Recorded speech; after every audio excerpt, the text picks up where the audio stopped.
O próximo tópico em aletas, superfícies estendidas, são chamados parâmetros ou fatores de desempenho. Nós basicamente temos dois fatores de desempenho, um que é mais conhecido, mais utilizado, e o outro que é bem parecido, mas ele não é tão utilizado assim, tá? Então vamos começar pelo primeiro, que não é o tão difundido, que é chamada efetividade de uma letra, né? Que é definido da seguinte forma, como está escrito aqui, né? É a razão entre a taxa de transferência de calor a partir de uma superfície estendida e a taxa de transferência de calor que existiria a partir da área da base sem a superfície estendida, né, com o θD permanecendo constante. Então, eu tenho a taxa de transferência de calor com aleta, né, sobre a taxa de transferência de calor sem aleta, né, considerando a mesma área da base, do mesmo θB, certo? Então, a efetividade da aleta é o que a aleta contribui para aquela transferência de calor pela área da base, certo? De novo, né, é a taxa de transferência de calor com a aleta, né, através da área da base, e sem aleta pela mesma área da base, tá? Então, o que nós temos é isso daqui, ó. A taxa de transferência de calor pela aleta, né, com a aleta. Então, integrando em toda a área da aleta, né, o produto do coeficiente de transferência de calor vezes a diferença de temperatura vezes a área, certo? Dividido pelo produto do coeficiente de transferência de calor, admitindo que ele é o mesmo, pela área de transferência, que é a área da base, vezes o teto da base, tá? Ok? Então, a F aqui é a área superficial da aleta em contato com o fluido, tá bom? Então, essa é a efetividade de aleta. É a taxa de transferência de calor com a aleta, né, pela aleta, dividido pela taxa de transferência de calor pela base, se a aleta não estivesse ali, tá certo? Tá? E agora vamos ao segundo parâmetro, que é o mais conhecido, que certamente vocês já ouviram falar, que é a chamada eficiência de aleta. Então, a eficiência de aleta é a razão entre a taxa de transferência de calor pela aleta e a taxa se a aleta, ou seja, se a superfície estendida, né, estivesse uniformemente à temperatura da base Tb ao longo de todo o seu comprimento. Tá? Então, é a taxa de transferência de calor real pela aleta, né, dividida pela taxa, ainda assim pela aleta, só que considerando que a aleta estivesse ao longo de todo o seu comprimento à temperatura da base, certo? Então, o que a gente tem não é uma relação entre QF e o Q da base se a aleta não estivesse ali, mas sim o QF pelo QF, o QF real, né, pelo QF se toda a temperatura fosse igual à temperatura da base. Então, quando a gente, vou só puxar aqui um pouquinho para baixo para facilitar a visualização. Então, se a gente substituir o numerador, não vai mudar. Ele é a integração na área total da aleta do H vezes o θ, né, H delta T vezes área. Né? Só que aqui no denominador, o que nós temos, ao invés do produto, aqui em cima, ó, H vezes AB vezes θB, o que nós temos é o produto H vezes AF, a área total da aleta, vezes o θB, porque agora a referência não é a área da base, mas sim a área de toda a aleta, se ela estivesse na temperatura da base. Okay? Então fica fácil de ver assim, né, que as duas grandezas, efetividade e eficiência da aleta, se relacionam da seguinte forma, ou seja, a efetividade da aleta é igual à área da aleta dividido pela área da base vezes a eficiência de aleta. Tá? E aí, para o caso geral, né, de uma, a gente tem os dois casos, né, o caso geral da aleta com convecção na ponta e o caso geral da aleta com a ponta isolada. Com a convecção na ponta, fica fácil de ver que é dado por essa expressão que está aqui. Tá? É só substituir as relações pertinentes, né, aqui, certo? Tá? Nessa expressão, e eu deixo para vocês fazerem isso, né? Chegarem a essa expressão aqui. E a mesma coisa para a eficiência de aleta. Notem que a diferença ela vai estar, né, principalmente aqui nesse termo, certo? Nesse termo que aparece aqui, tá? Ok? Eu deixo para vocês verificarem isso daí, tá?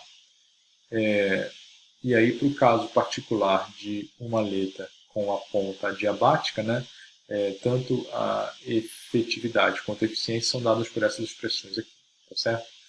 Então, a eficiência ela é mais difundida do que em aplicações de engenharia, né? E nós sabemos que a eficiência de aleta decresce à medida que o H aumenta, certo? Então, se o H aumenta, né, a eficiência de aletas é reduzida porque eu vou ter um perfil de temperatura que varia mais. É só a gente lembrar do efeito do H sobre o ml, né? Tá? Se eu tenho um H que é mais alto, isso vai fazer com que basicamente o ml aumente e a variação de temperatura fique mais acentuada, tá? Ok? E para complementar esse clipe, né, eu trago aqui um outro aspecto que é o limite da utilidade de aletas, tá? Então, pode ser que em determinadas situações a gente coloque área de superfície estendida, assim, no intuito de melhorar a transferência de calor, mas isso acabe prejudicando a transferência de calor, ou seja, reduzindo a taxa de transferência de calor e ficando pior do que se não tivesse aleta. Tá? Então vamos ver quais condições que isso acontece. Esse exemplo é quase como um exercício, tá? É quase como um exercício resolvido aqui, tá bom? Então, quando H é alto, né, comparado com K sobre delta, a adição de uma aleta retangular à superfície pode, como a gente falou anteriormente, reduzir a taxa de transferência de calor. Né? Então, quando H é alto,